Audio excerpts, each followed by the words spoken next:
Tumataas pa rin ang presyo ng karneng baboy sa ilang palengke kahit tapos na ang holiday season. Sa Marikina Market, halimbawa, 320 pesos kada kilo ang kasim at ribs.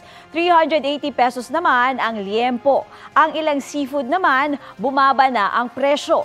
400 pesos ang kada kilo ng pampano. 240 pesos naman ang galunggong. 280 pesos ang bangus dagupan, habang 600 pesos kada kilo naman ang hipon. Hindi rin gaanong nagbahal ang presyo ng manok na nasa 180 pesos kada kilo.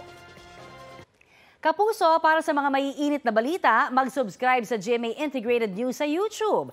Sa mga kapuso naman abroad, subaybayan nyo kami sa GMA Pinoy TV at sa www.gmanews.tv.